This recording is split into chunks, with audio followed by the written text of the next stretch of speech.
This morning, I reflect upon a tweet that may have gone unnoticed amid all that has been happening in Jamaica over the past few days, past week. And the tweet is related to an issue raised during the West Kingston constituency conference by that most rabble-rousing of politicians, the Southwest St. Catherine MP Everald Warmington. Now, Warmington went the color route, the race route, to energize the crowd and, take shots at the opposition leader Mark Golding. Several people have commented on that. And, people are saying, boy, we shouldn't go back there and this, that. On X. So hold on.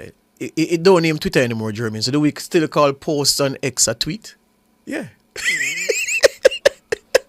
Yeah, if. Anyway, yeah. I still could still call it a tweet. Yeah, it's a tweet on X. So in a post on X, George, no doubt referencing the same issue, the opposition senator, Professor Floyd Morris, posted that wasn't it, well, clearly trying to contextualize and to show that there's a thread among members of the JLP hierarchy, the leadership, to draw the color card on the PNP. He posted and said, wasn't it Edward Seaga who called PJ Patterson black scandal bag? And I saw the post and I was like, what? Edward Seaga calling PJ Patterson black scandal bag. And I said to myself, oh dear me. Now, there were several people who responded to the post and pointed out to the goodly professor that no. A man of your learning, a man of your standing, former president of the Senate, a man respected by all, you've gotten the highest academic accolade now. You ought to do better because there are people who will see what you posted, accept that it's coming from you, and accept as true what you posted. Now, anyone with any semblance of connection to the politics in Jamaica over time knows that the black scandal bag statement was never directed at Percival James Patterson. And so they wonder if it was a conscious attempt by the good professor to bait people into thinking that here the Labour Party go again, continuing what they've always done and drawing the race card on the PNP. And I had to scratch my head. I'm saying, well, it's a twilight zone because it was, people have said it's the other way around. And I remember in contemplating what Professor Morris did and trying to seek after his motive, because I struggle to accept that he forgot the platform on which Seaga said the black scandal bag thing, the controversy generated by the black scandal bag comment, the fact that it had nothing to do with Percival James Patterson. I said, but these things are common knowledge. How could the professor get this wrong? Did he intentionally get it wrong? Or was it deliberate? And I said to myself, but why are you thinking it's deliberate? It's Floyd Morris. He's not that kind of politician. And I said to myself, so I'm having this raging argument with myself. And I'm saying, well, George, what kind of politician does what? And have they changed politicians from trying to give people an impression of someone on the other side, to build up a narrative that the someone on the other side and the whole other side are peopled by evil men and women out to destroy and damage Jamaica. I recall an incident, 1987, the funeral of the great Edna Manley. And at Edna Manley's funeral, there were some elements who mercilessly booed the Prime Minister at the time. We all know who the Prime Minister was, but maybe Professor Morris doesn't know, so maybe he's listening. I'll tell him it was Edward Seaga who was the Prime Minister at the time. The opposition leader, of course, was Joshua Michael Manley.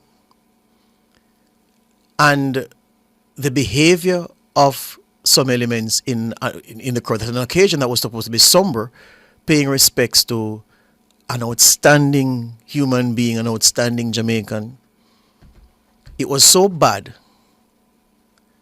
that in the Gleaner, a couple of days after the incident, the then PNP General Secretary, Paul Robertson, wrote an apology. Very nice apology, apologizing for the behavior of certain elements of the crowd. No doubt the PNP supporters booing the Labourite Prime Minister. And towards the end of the apology, Paul Robertson wrote something that, has helped to me being cynical. Here's what he said. He said that, well, it's unfortunate that the Prime Minister was booed by PNP supporters. Not writing it that way, but that's what he meant. It's unfortunate that the Prime Minister was booed by PNP supporters. But, a few years ago, Michael Manley was at a tennis match and he was booed by Labourites. And I'm saying, so hold on.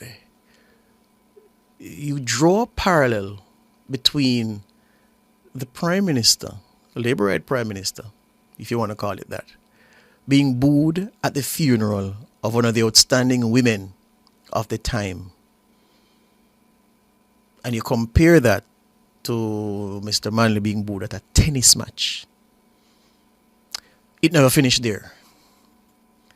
The apology was well received by many, although some people, the part about the tennis match and the equivalence being drawn, stuck in their throat like a bone, like a fish bone. Enter the JLP General Secretary, Ryan Peralta, to say the government does not accept the apology. I may say, well, see, it's raw politics now. Why would you not accept the apology? But it was reported behind the scenes that the reason Peralta said he wasn't accepting the apology was because, remember at that time, the Gleaner was the main medium in terms of print to get the word out. You had the radio station and the TV, one TV station.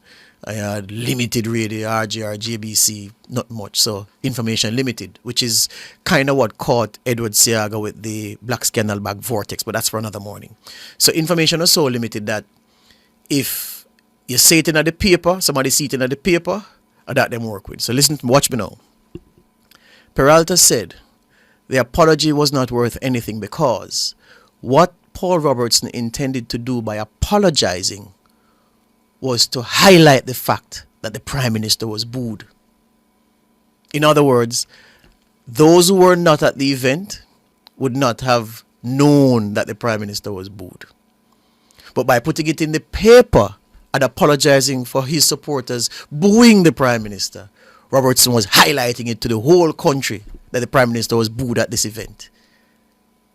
And Peralta said, on that basis, I am not accepting the apology because that was the intent. The intent was not to apologize, but to nationalize the fact that the Prime Minister was booed. Why is this important? You'd say, because the politicians are saying that you are trying to show people that our leader is not popular.